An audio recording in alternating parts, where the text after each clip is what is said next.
Hello and welcome back. स्वागत है आप सभी का आपके खूबसूरत से यूट्यूब चैनल प्रम्स एजुकेशन में। दोस्तों आज की इस वीडियो में लोग पढ़ेंगे क्लास 10th केमिस्ट्री का चैप्टर नंबर 1 के यहाँ पे वीवीआई ऑब्जेक्टिव क्वेश्चंस को। जी हाँ दोस्तों, आज के इस वीडियो में यहाँ पे रासायनिक अभिक्रिया एवं समीकरण के जितने भी आपके वीवीआई ऑब्जेक्टिव क्वेश्चन हैं जो कि आपके एग्जामिनेशन में बार बार पूछे जाते हैं, आज के इस वीडियो में उन सारी चीज़ को आप पढ़ेंगे, उन सारे क्वेश्चन को। तो इसीलिए इस वीडियो में एंड तक बने रहिएगा।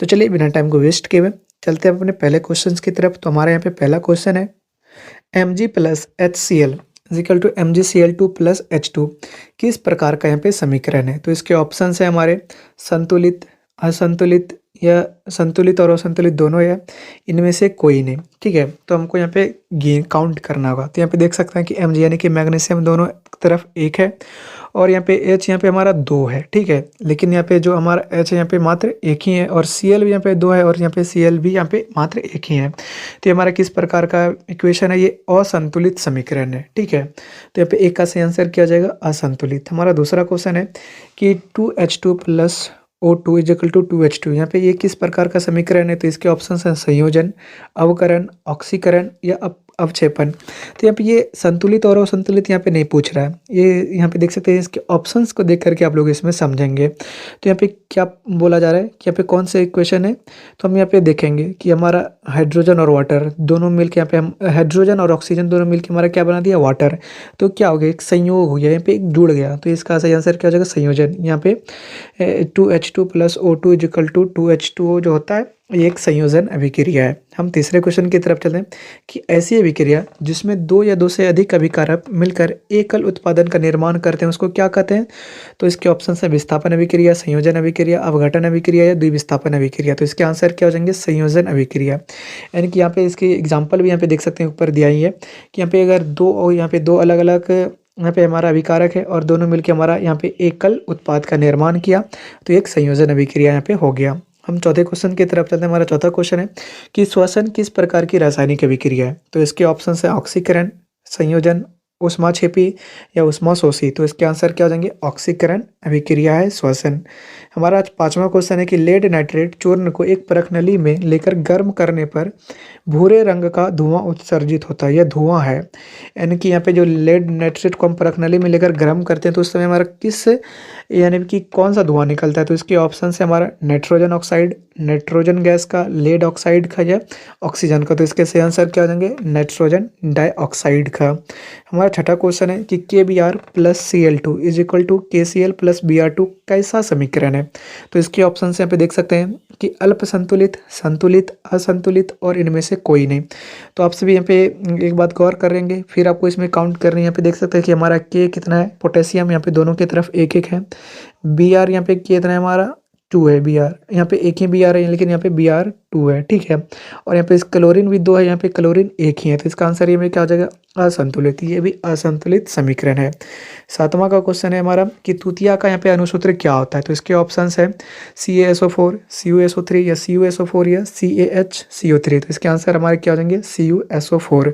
तृतीया का यहाँ पे सूत्र होता है CuSO4। हमारा आठवां क्वेश्चन है कि सल्फर डाइऑक्साइड जल से संयोग करके क्या बनाता है। तो इसके ऑप्शंस है सल्फर, पोटेशियम क्लोरेट, सल्फ्यूरिक अम्ल या इनमें से कोई नहीं। तो इसका आंसर क्या हो जाएगा, सल्फ्यूरिक अम्ल। यानी कि सल्फर ट्राइऑक्साइड जल से संयोग करके हमारा सल्फ्यूरिक अम्ल बनाता है। हमारा नौवां क्वेश्चन है कि कली चूना तथा जल के बीच अभिक्रिया होने पर क्या होता है। तो इसके ऑप्शन है पर्याप्त ऊष्मा का अवशोषण होता है, पर्याप्त ऊर्जा का उत्सर्जन होता है या ऊष्मा का ना तो अवशोषण होता है ना ही उत्सर्जन होता है, यदि इनमें से कोई नहीं। तो इसका आंसर हमारा क्या हो जाएगा, पर्याप्त ऊर्जा का उत्सर्जन होता है। हमारा 10वां क्वेश्चन है कि जिस रासायनिक अभिक्रिया में प्रतिफल के साथ साथ ऊष्मा उत्सर्जित होता है उसको हम क्या कहते हैं। तो उसका ऑप्शन है यहाँ पे ऊष्माक्षेपी अभिक्रिया, ऊष्माशोषी अभिक्रिया या प्रकाश रासायनिक अभिक्रिया या इनमें से कोई नहीं। तो यहाँ पे देख सकते हैं कि प्रतिफल के साथ साथ ऊष्मा का भी उत्सर्जन हो रहा है, यानी कि यहाँ पे बाहर हो रहा है, तो ये ऊष्माक्षेपी अभिक्रिया यहाँ पे हो जाएगा। हमारा 11वां क्वेश्चन है कि निम्नलिखित में कौन ऊष्माक्षेपी अभिक्रिया का उदाहरण है। तो यहाँ पे जल का वाष्पन, नवसादर का उदरवपातन और यहाँ पे अम्ल को जल द्वारा तनु करना या अम्ल और क्षार का संयोग होना। तो इसके ऑप्शंस हमारे, इसके आंसर क्या हो जाएंगे, अम्ल को जल द्वारा तनु करना। हमारा 12वां क्वेश्चन है कि दो या अधिक पदार्थों के संयोग से नए पदार्थ का निर्माण किस अभिक्रिया में होता है? तो इसके ऑप्शन हैं संयोजन अभिक्रिया, विस्थापन अभिक्रिया, अपघटन अभिक्रिया या अवकरण अभिक्रिया। तो इसके आंसर क्या हो जाएंगे? संयोजन अभिक्रिया। यानी कि आपको क्वेश्चन नंबर 2 में हम बताए थे इसके एक एग्जाम्पल को। और यहाँ पे आप सभी एक बात यहाँ पे गौर करेंगे कि एक क्वेश्चन को यहाँ पे देख सकते हैं कितने प्रकार से यहाँ पे प्रस्तुत किया जा सकता है। हम आपको इसीलिए सारे क्वेश्चन को आपके सामने यहाँ पे लेकर के आए हैं। हमारा 13वां क्वेश्चन है कि भोजन के पचने और बासी भोजन के दुर्गंधित होने के संदर्भ में कौन सही है? तो इसके ऑप्शंस हैं दोनों ऑक्सीकरण अभिक्रियाएं, पहली ऑक्सीकरण और दूसरी अपघटन अभिक्रिया है, दोनों अपघटन अभिक्रिया या पहले संयोजन और दूसरी विस्थापन अभिक्रिया।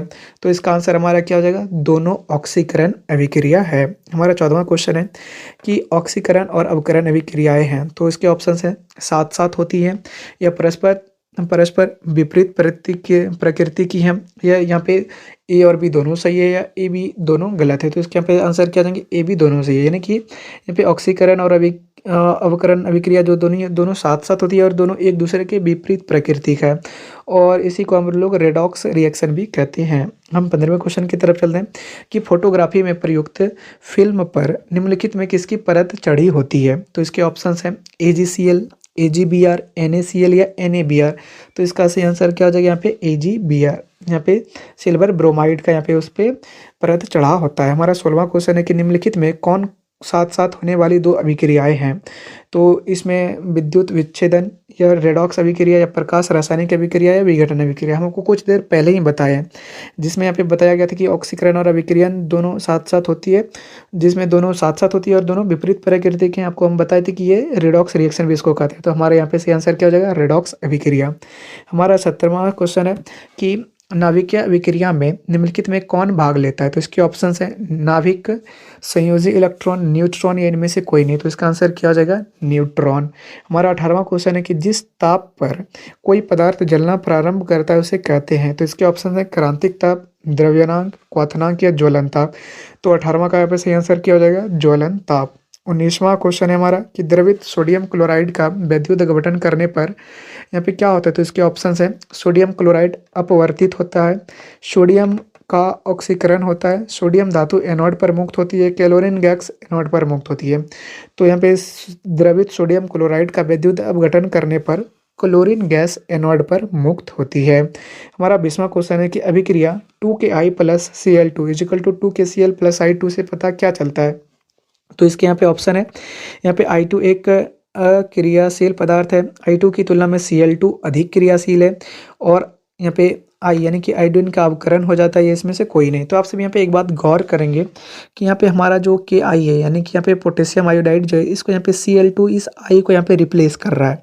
तो ये पे Cl2 क्या है? ये I से ज़्यादा पावरफुल है। तो यहाँ पे देख सकते हैं, वही यहाँ पे क्वेश्चन ऑप्शन नंबर बी है कि I2 की तुलना में Cl2 अधिक क्रियाशील है, क्योंकि ये के की जगह यहाँ पे I को हटा करके खुद अपना जगह ले लेता है।